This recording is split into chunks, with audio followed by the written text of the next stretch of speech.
Hola chicas, bienvenidas a un nuevo episodio del podcast de Sabia es Mamá. Yo soy la doctora Gloria Jaramillo, para quien no me conoce, soy médico cirujano, experta en salud general de niños y adultos, certificada en los primeros 1000 días del bebé. Recuerden que pueden encontrarme en Facebook como Sabia es Mamá y por Instagram como Sabia es Mamá.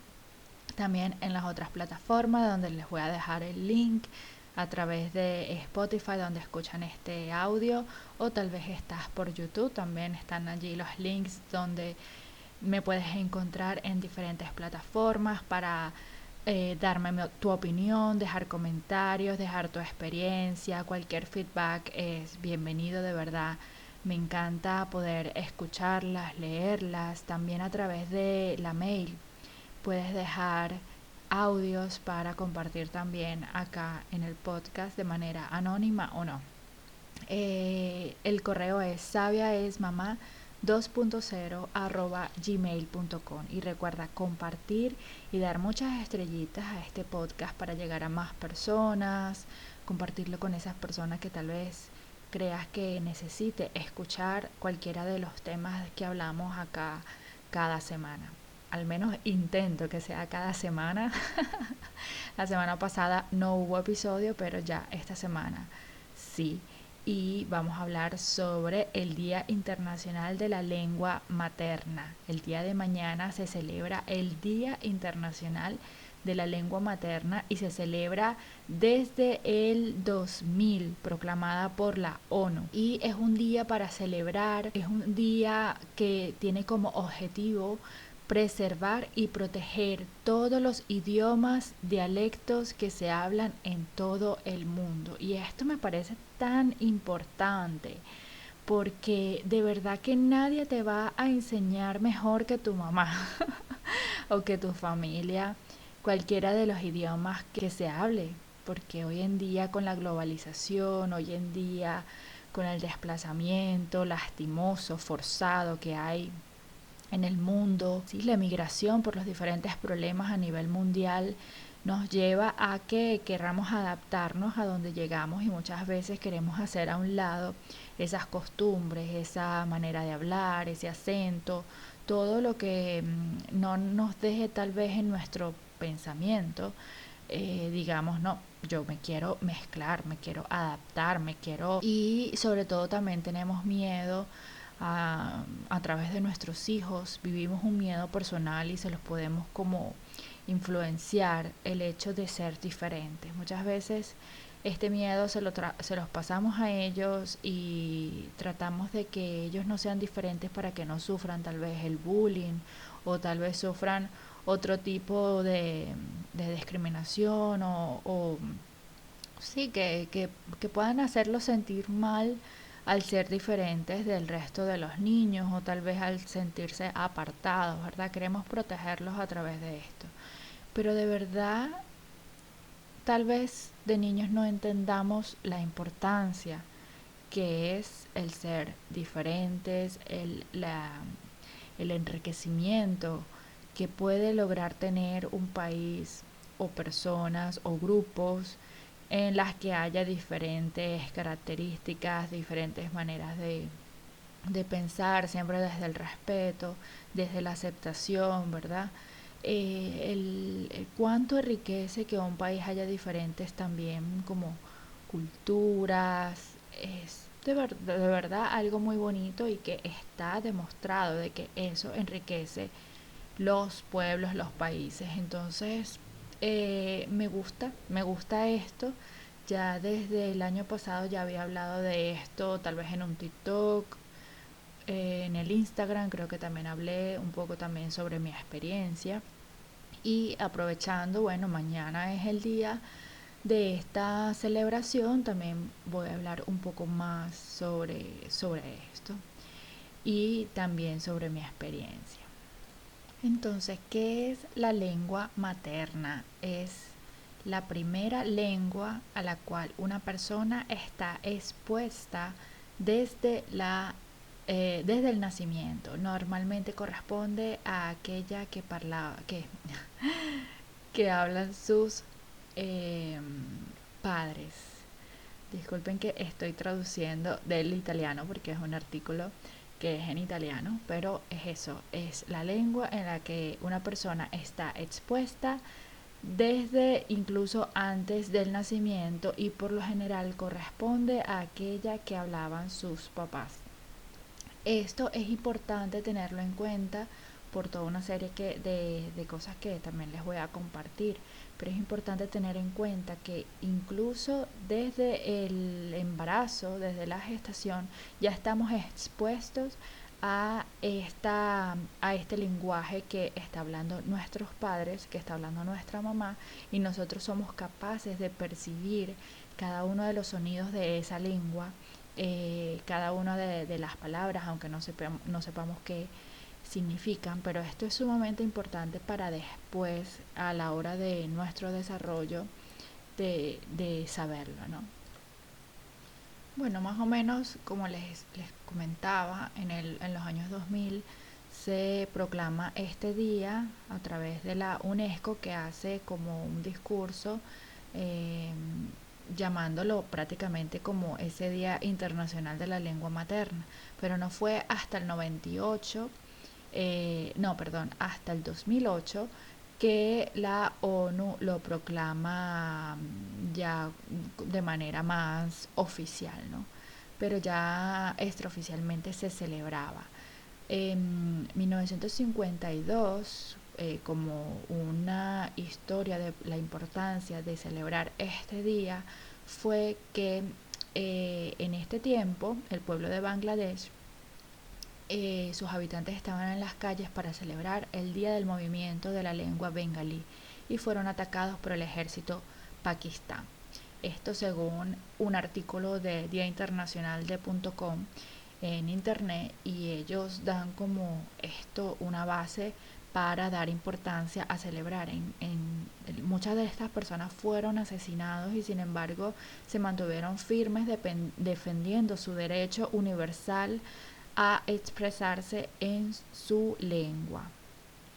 Esto también, según la ONU, es muy importante, ya que se calcula que en torno a cada 2 semanas muere una lengua en el mundo. Como consecuencia, esto podría haber una extinción de todo un patrimonio cultural. Para la ONU, la UNESCO, las lenguas pueden considerarse un derecho universal que representa una parte de la identidad y de la idiosincrasia de los pueblos. Es como esa identidad que tiene cada uno de ellos, y al desaparecer estas lenguas también se corre el peligro de transformar esas sociedades, esas culturas a nivel mundial.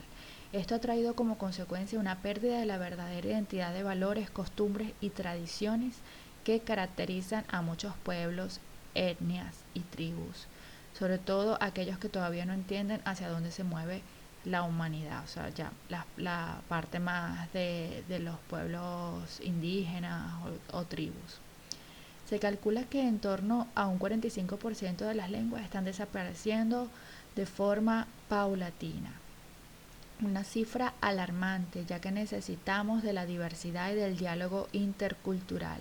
De ahí el llamamiento de la UNESCO para el resguardo y preservación de todos los idiomas que se conocen hasta ahora.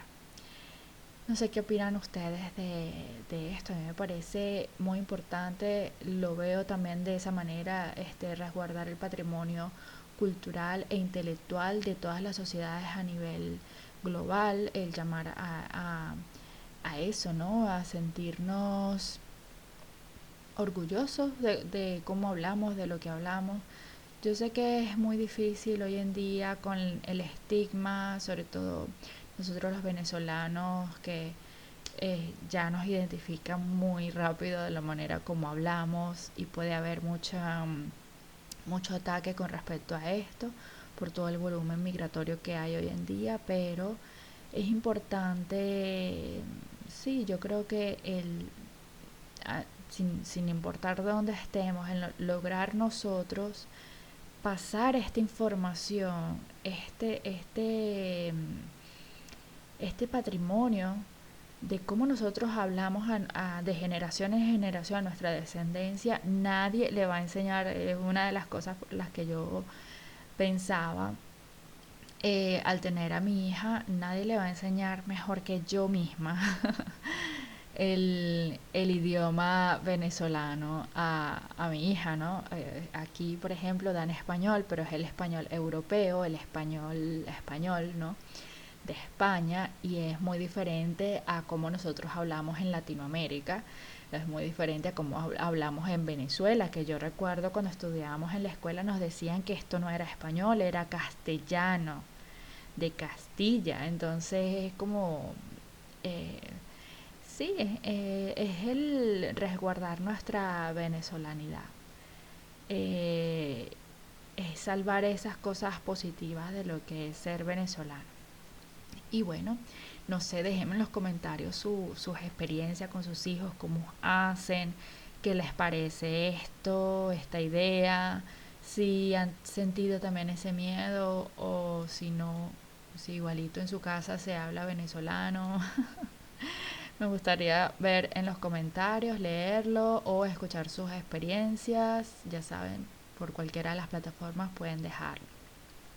Como madres inmigrantes, una de nuestras primeras preocupaciones cuando llegamos a estos países y vamos con nuestros hijos, tal vez recién nacidos, es todos los mitos que hay, toda la falta de información que tiene incluso la comunidad médica sobre lo que son los niños bilingües, lo que es criar hijos eh, fuera de nuestros países natales, ¿no? Y entre todos estos mitos siempre ronda el que van a tener problemas en el desarrollo del habla y del lenguaje, que puede causar los trastornos del habla, que puede confundir al bebé o al niño y puede retrasar el lenguaje, ¿no? Por esto también. Que puede haber trastornos en el procesamiento del lenguaje, con dificultades para aprender también e incluso hasta problemas académicos en el futuro. Hay también ideas o mitos sobre que es muy pequeño para que aprenda o no va a tener la misma fluidez con el idioma que debería aprender en ese momento. Y todo esto son mitos. Esto es importante, pero claro, somos inmigrantes, también nos estamos adaptando, estamos también como una etapa muy susceptible para nosotros, nuestro hijo tal vez lejos de nuestra familia, lejos de nuestra comodidad, zona de confort, tantas cosas que nos rodean, ¿no? Con respecto a esto. Pero hoy en día, ¿qué nos dice la neurociencia? Más bien nos apoya sí, nos invita a que lo hagamos, a que hablemos con nuestros hijos, a que incluso nos dan la información. Se sabe hoy en día que el bebé está expuesto, como les decía desde el principio, los bebés están expuestos desde que estamos en gestación, en la gestación, en el embarazo. El bebé está escuchando nuestros sonidos, la fonética del idioma, cada palabra, cada pronuncia, cada detalle, detalles que incluso de adultos no podemos percibir. Los recién nacidos pueden percibir todos y cada uno de ellos, incluso de idiomas de los que no ha estado expuesto antes en el embarazo. De cada uno de los idiomas, según la neurociencia, ha evidenciado que los recién nacidos menores de 6 meses pueden captar cada uno de los sonidos fonéticos de un idioma, así no haya estado expuesto. Entonces, esta habilidad de poder captar todos estos sonidos va a influenciar también en su facilidad más bien de aprender estos idiomas a los que va a estar expuesto en su infancia, ya sea esta lengua materna o ya sea esa lengua o ese idioma a la que va a estar expuesto durante su infancia, sobre todo su primera infancia, porque lo vamos a ver también en la neurociencia que mientras más pequeños comiencen a estar expuestos a estos idiomas, mejor. Lo importante que tiene que tener el niño es la exposición. Esto va a marcar mucho en su proceso de, de aprendizaje, en la educación multilingüe o bilingüe, como, como sea que se necesite en ese momento. Hay países que se hablan los tres idiomas. Canadá, por ejemplo, tiene el inglés, tiene el francés. En países acá en Europa, países que se habla francés, italiano, inglés o se habla holandés, inglés y francés. O sea, hay muchos países en los que todavía hay esta exposición con mayor o menor cantidad. Y esto es importante para el bebé a la que esté expuesto desde un principio. Pero ¿cómo podemos nosotros preservar nuestra lengua materna? La lengua, yo quiero que ella aprenda, por ejemplo, en mi caso, yo quería que mi hija aprendiera mi lengua.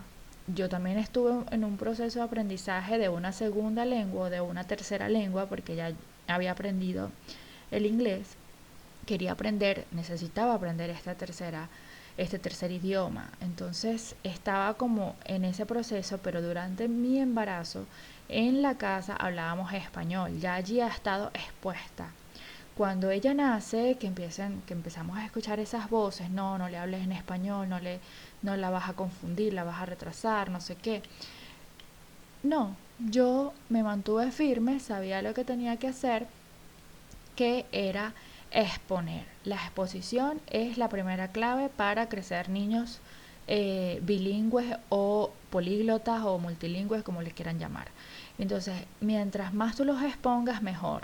Ya sabemos, la neurociencia nos dice que ellos captan todos estos fonemas, todos estos sonidos sutiles que de adultos no los podemos captar o no de manera fácil. Hay unos que son casi imperceptibles para nosotros y ellos los captan todos de todos los idiomas pues, tienen la capacidad de captarlo.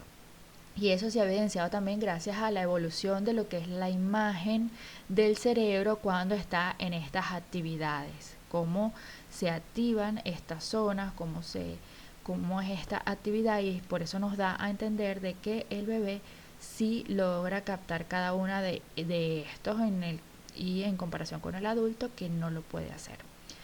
Esto ya es una ventaja. También otra de las cosas, a medida que va creciendo el bebé, claro que él va a priorizar los idiomas a los que más vaya a estar expuesto, esos tres idiomas, y va también desarrollar y prevalecer el más útil. Pero esto no significa que los beneficios de tener un cerebro bilingüe o multilingüe no vayan a estar allí, porque después vamos a verlo, ¿no?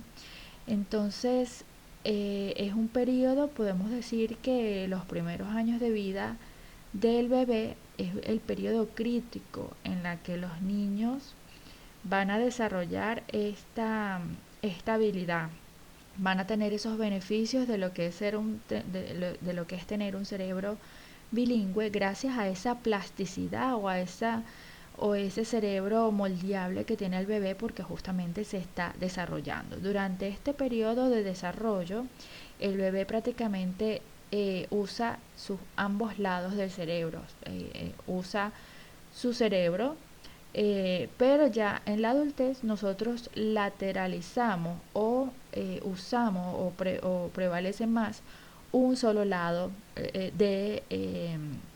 del cerebro, ya sea el izquierdo o el derecho, que por lo general lo que nos dice la ciencia es que prevalece el izquierdo, es decir, tenemos ya un cerebro lateralizado. Los bebés, cuando tienen este cerebro a su máximo, porque se están desarrollando, porque tienen esta plasticidad, esta facilidad de absorber como esponjas, como decimos nosotros, entonces allí ellos tienen la capacidad de desarrollar más en profundidad idiomas que se ven los adultos, que gracias a esta lateralización más bien lo que hacemos es que podemos a veces incluso ser menos emotivos en ese otro idioma, o podemos expresar tenemos menos capacidad de expresar estas emociones a través de los idiomas, y creo que cada uno de nosotros lo hemos vivido de cierta manera cuando nos alteramos o estamos demasiado emocionados en algo, no nos sale fácilmente el expresarnos en ese otro idioma, ¿verdad? Una vez que el bebé nace, ¿verdad? Sigue estando expuesto. La importancia de seguir exponiendo a nuestro bebé. La neurociencia nos dice que otra de las cosas que ayuda al bebé a desarrollar su lenguaje, cómo aprenden, es el estar cerca de mamá y leer sus labios, leer y escuchar. Esa manera en que estamos pronunciando, en que estamos hablando, lo ayuda muchísimo en el desarrollo de su lenguaje y en el desarrollo de estos idiomas, ¿no? Esto es muy importante y es importante tener en cuenta que la manera en que también aprenden los bebés al estar expuestos a diferentes idiomas, a 2, 3 idiomas, es que para ellos no existe distinción como lo hacemos nosotros los adultos ya, que muchas veces traducimos a través de nuestra primera lengua o de nuestra lengua materna, traducimos al segundo idioma. No, más bien para ellos son diferentes códigos para las mismas cosas. Aprenden los códigos al mismo tiempo de los 2 idiomas o de los 3 idiomas. Entonces para ellos no hay distinción. Prácticamente la misma manzana tiene diferentes nombres, como si fuese sinónimos en el mismo idioma. Para ellos es prácticamente lo mismo. Apple, mela o manzana. Entonces es muy diferente a cómo vamos a aprender nosotros, que por lo general, como les digo, es una manera subordinada, porque hay 3 tipos de bilingüismo, y entre estos sería ya el bilingüismo subordinado, es que filtramos a través de nuestra primera lengua o de nuestra lengua materna. En cambio, el de los bebés, el de los niños, es un bilingüismo compuesto. Aprenden los códigos al mismo tiempo. Y esto es hasta cierta edad, creo que es en la primera infancia. Ya a partir de los 10 años, creo, o de la adolescencia, es un bilingüismo coordinado o secuencial, en la que ya hay una lengua predominante, en la que ya se ha desarrollado cierta capacidad, vocabulario de una de las lenguas, y se está adquiriendo otra después, ¿no? Entonces se sigue aprendiendo, se sigue desarrollando, pero no al mismo tiempo, pero sí como a la par de la otra que ya tenemos como más profundizada. Otra de las preocupaciones de muchas mamás, de muchas familias con los niños bilingües, o de crecer niños bilingües, a veces que no tenemos la información de por qué el bebé me entiende cuando le digo algo, pero no me responde. No hay esa respuesta hablada. Tal vez sí me hace entender con gestos de que me está entendiendo lo que yo le estoy diciendo, pero no me habla. Ya esto también tiene que ver mucho con personalidad, con diferentes cosas, pero también hay que tener en cuenta que la habilidad de ser bilingüe tiene como 2 aspectos, que son una pasiva y una activa. La habilidad pasiva es escuchar y leer en ese idioma. Y la habilidad activa sería hablar y escribir. Entonces muchas veces tenemos personas que han aprendido a hablar en otro idioma, pero tal vez no saben leer o no saben escribir. Y esto pasa muchas veces, incluso de grandes. Entonces es importante, para realmente ser bilingües, también estar expuesto a cada una de estas partes de estas habilidades. Hay niños que aprenden en su escuela esa otra lengua, o esa lengua que está haciendo al mismo tiempo con la lengua que le estamos enseñando en casa, que ellos han aprendido en casa, esa lengua materna, pero que no han estado expuestos a las otras habilidades importantes para tener como un bilingüismo más completo, como es el leer, el escribir. Hay muchos niños que pueden escuchar, medio pueden entender, pero no lo pueden hablar, y esto también se ve en muchas comunidades de familias de diferentes orígenes, en la que los niños llega a un punto que ya desarrollan tanto un idioma o tal vez no se sintieron nunca la necesidad de hablar en un idioma y solo escuchan, solo saben lo que están escuchando, tienen una idea, pero no pueden responder, no pueden escribir, tampoco pueden leer en esos idiomas. Entonces es muy importante para mí, en mi experiencia, cada quien es libre también. Si yo no quiero enseñarle, no me parece importante enseñarle mi lengua materna, muy bien, o sea, cada quien libre, pero sí es muy bonito, me gusta esa idea de que nadie le va a enseñar mejor que tú misma las palabras coloquiales de tu país, las palabras, los modos de decir, porque los idiomas que aprendemos en las escuelas son como muy técnicos, muy de libro, ¿no? Que muchas veces cuando vamos realmente a lo que se usa en el país, en el lugar de donde nacimos, nos damos cuenta, no, pero esto no lo usamos, más bien esto lo cortamos, más bien esto lo decimos al final, al principio. Es como que a veces muy perfecto y bueno, nosotros en el día a día no hablamos tan correctamente, ¿no? Según la regla. Entonces, a mí me pareció bastante curioso el darme cuenta de que cuando mi hija de bebé me veía los labios, también estaba aprendiendo a hablar y no es algo que se enseña, ya tiene 2 años, hay que enseñarle a hablar, o ya tiene 1 año, hay que enseñarle a hablar. No, ya él lo está adquiriendo y ya él lo está aprendiendo desde que está en la barriga, desde que está allí escuchándonos dentro de nosotras, y eso también es la importancia de hablarles cuando están en la barriguita, y allí también los estamos exponiendo a los diferentes idiomas que vayan a estar expuestos cuando nazcan.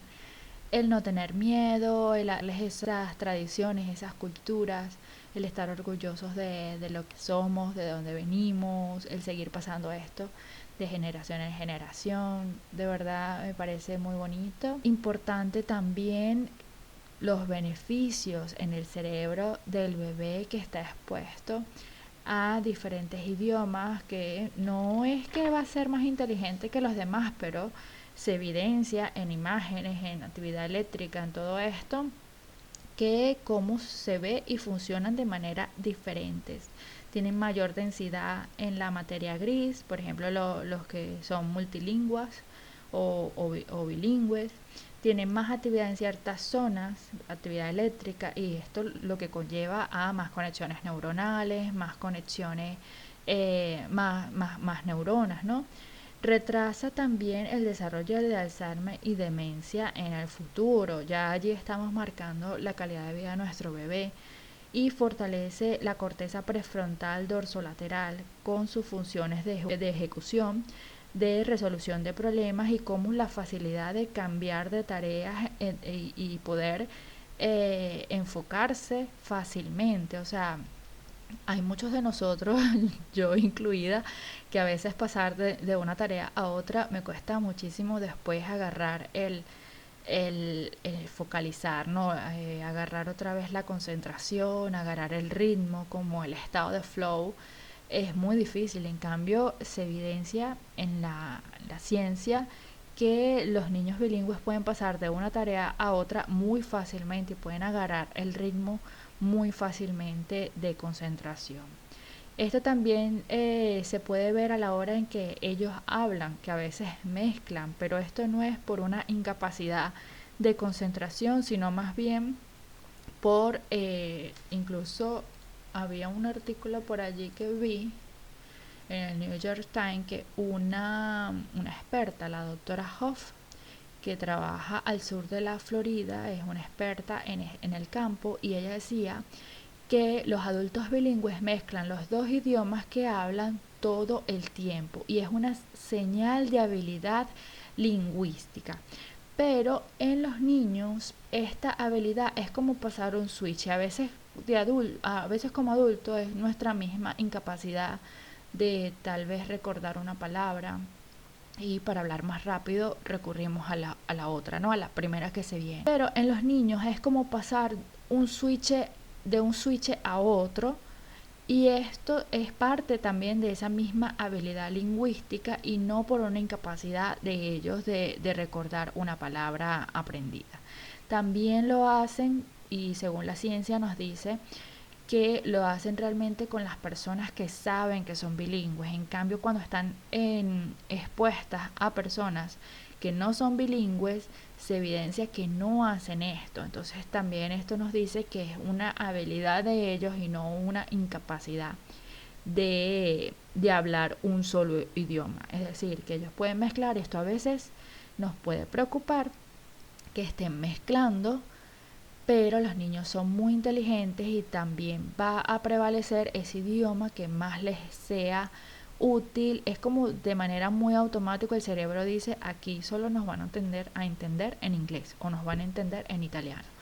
Y esto ellos lo hacen, lo disciernen de manera muy rápida y muy fácil y jugando, ¿no? Que es lo más divertido, en la escuela o en el parque, donde sea que lo llevemos a socializar, va a desarrollar esto, ¿no? Aquí solo es italiano o aquí solo es en inglés.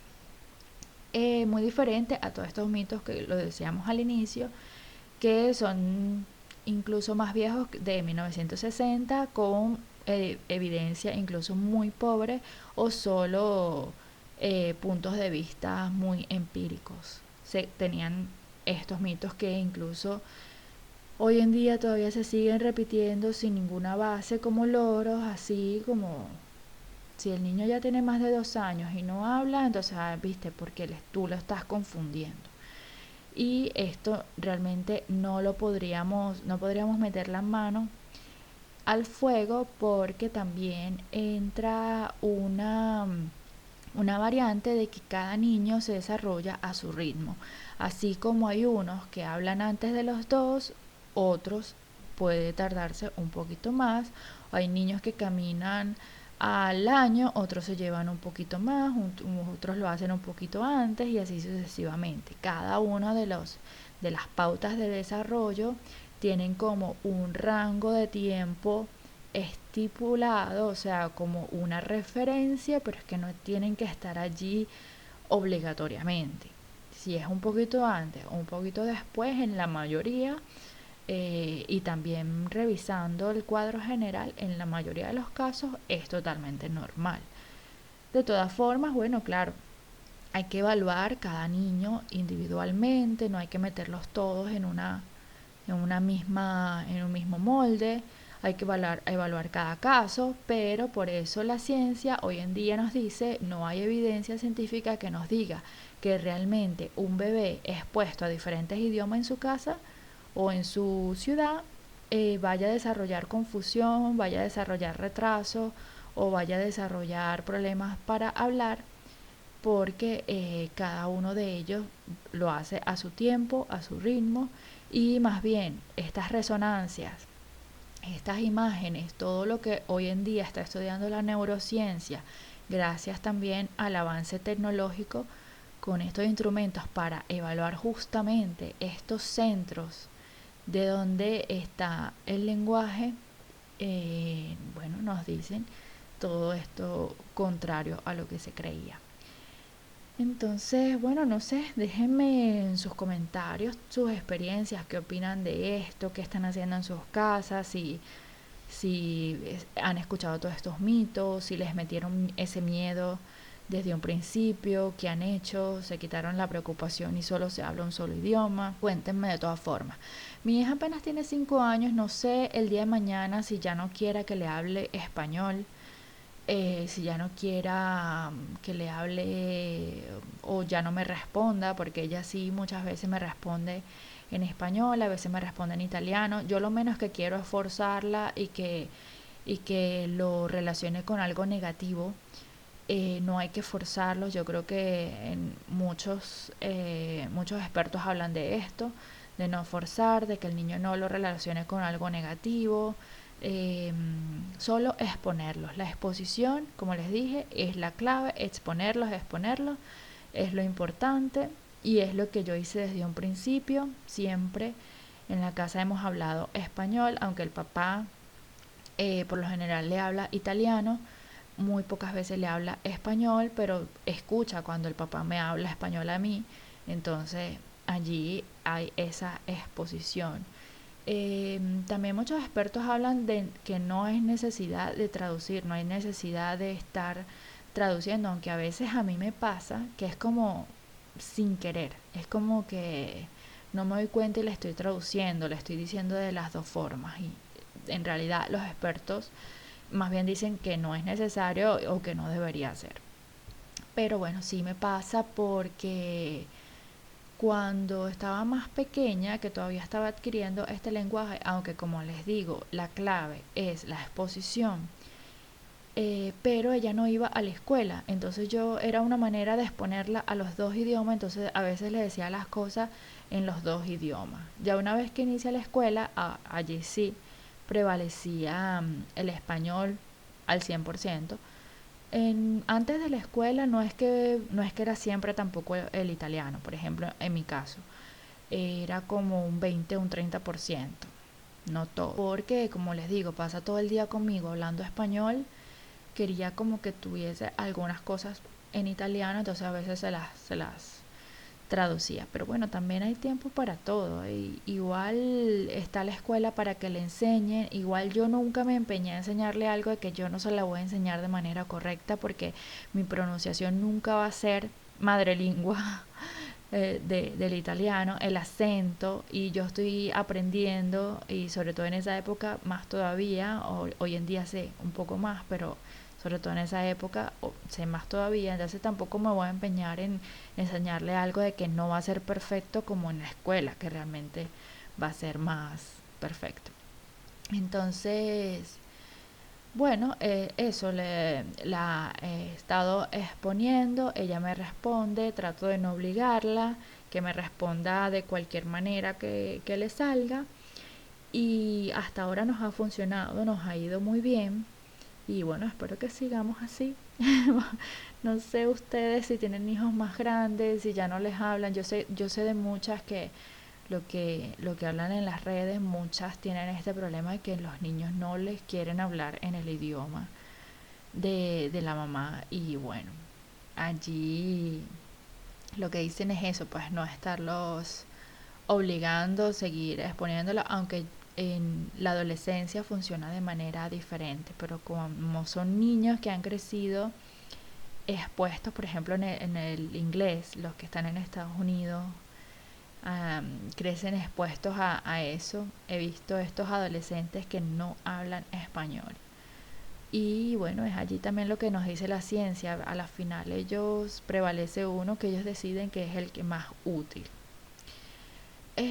Bueno, chicas, yo dejo entonces el episodio por hoy sobre esto. Quería hablar de muchísimos otros temas que tengo retrasado de las semanas anteriores que no grabé, que me parecen importantísimos hablar, pero yo creo que no voy a seguir acumulando temas de podcast.